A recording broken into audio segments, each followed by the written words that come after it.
educational purposes. Because I don't think pornography has always been such an epidemic cancer within our society like it is today. No, not at all. We were, up to the end of the Second World War, a conservative Judeo-Christian nation. The turning point for all that was Dr. Alfred Kinsey, his book, Sexual Behavior in the Human Male, 1948. He was the father of the sexual revolution, and therefore the father of everything that has come from that. And certainly one of the key things was pornography. Dr. Alfred Kinsey ushered the destruction of our nation's moral code with his books, Sexual Behavior in the Human Male and Sexual Behavior in the Human Female, known as the Kinsey Reports. The world recognized him as the leading scientific expert on human sexuality. The reports claimed that humans were sexual from birth, and that what we deemed as immoral sexual behavior was actually normal, thus making it moral. Once a biologist who studied gall wasp, Kinsey's obsession with sexuality led him to found the Kinsey Institute for Sex Research at Indiana State University. What people to this day are not aware of were the methods he used to collect his data. And I looked at the graphs that he provided, 30, 31, 32, 33, 34 tables, and I said, wait a minute, that's a 2-month-old baby. How does he know a 2-month-old baby did or did not have an orgasm? And then table 34, a 4-year-old child, 26 orgasms in 24 hours? That's an around-the-clock experiment. Wow, that's torture. That's torture, you bet. He also actually employed bona fide pedophiles to do what they did to children for his so-called data. Kinsey wanted to prove that we are sexual from birth, so it wasn't surprising that he drew his data from pedophiles, rapists, and murderers. They were the perfect sample because obviously a rapist pedophile will have a skewed perspective on sexuality, convincing himself that his victim finds pleasure in the act of being raped.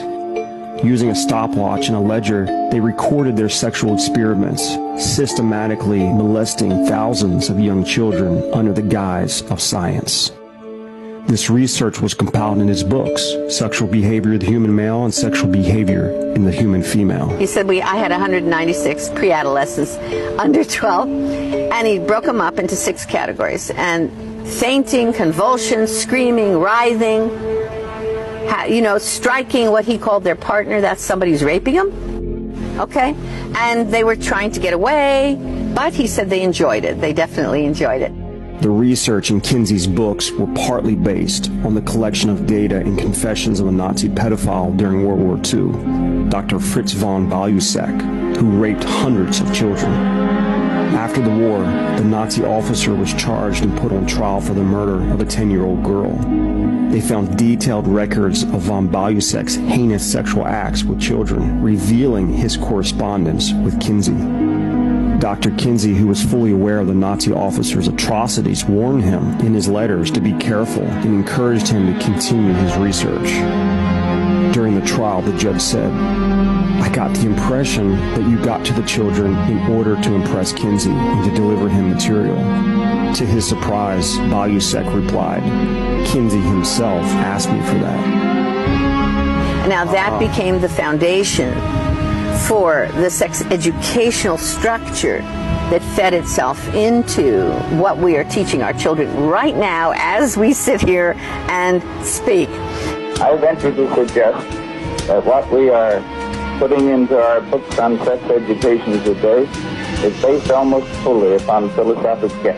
And of course it was the foundation of all the changes in our laws, the sodomy laws, the abortion laws, everything else. I mean, he's there. His handprints are on everything that deals with sexuality.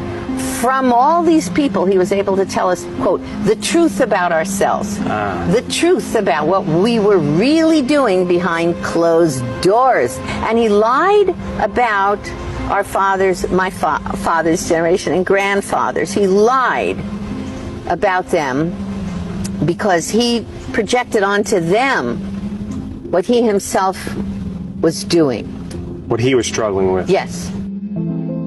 It didn't take long for Kinsey to deceive the world with his fraudulent data, convincing us that we were sexually repressed and ignorant to the truth. First, the media drank the Kool-Aid. They were carefully taken care of by the Kinsey Institute to drink the Kool-Aid. Okay. And then once they drank the Kool-Aid, the scientists, quote unquote, drank the Kool-Aid, and then the legislators drank the Kool-Aid, and then the lawmakers drank the Kool-Aid, and here we are. Essentially, what Kinsey did was he changed our belief about ourselves. This change of belief naturally changed our behavior. Soon, Kinsey's ideas permeated everything in our society, from our legal system, reducing the penalty for sexual crimes and legalizing abortion, the media promoting his philosophy to the educational system, teaching children his views on sexuality. What's more, the pharmaceutical industry capitalized from the sexual revolution. We saw the emergence of STDs, sexual enhancers, and the morning after pill. The divorce rate soared along with sexual crime. As a people, we would never be the same again. Our innocence was lost forever. Ultimately, Kinsey's fraudulent data led to the legalization of pornography. One of the virgins in college that read Kinsey and believed him was a guy named Hugh Hefner. Okay, so he's in college. So Hefner was an advocate for Kinsey's. He reads Kinsey and he says, hey, everybody's been lying to me. They've all been diddling around doing all this stuff, and I have been standing here being a nice guy. Forget it. He says, I will be, and I'm quoting him, Kinsey's pamphleteer. I will be Kinsey's pamphleteer. Really? So from there, he began to advocate for changes in the law, and he created a magazine called Playboy, which then he said would reflect what Kinsey had found about human sexuality. In his fraudulent data. America was educated by a pedophile whose work was labeled as science. Just as Darwin was the father of legitimizing evolution, Kinsey was the father of legitimizing the sexual revolution and all that's based upon that today. Sure enough, Hefner was true to his word. Not only did he popularize pornography on a global scale, he also helped to legalize it. I want a congressional investigation of Kinsey. At some point, we may, in fact, be able to get a public to be aware that they've been raped. The whole nation has been raped. That is what's happened to us. We have been raped, and you cannot expect to survive a rape without a great deal of illness, pain, and trauma. And we've gone through it. Now we've got to find a way to get out of it. So, whatever happened to Kinsey? Well, this glorified psychopath eventually died of a slow and painful disease called orchitis, a lethal infection of the testicles due to years of brutal masochistic masturbation and other vile sexual acts. How ironic.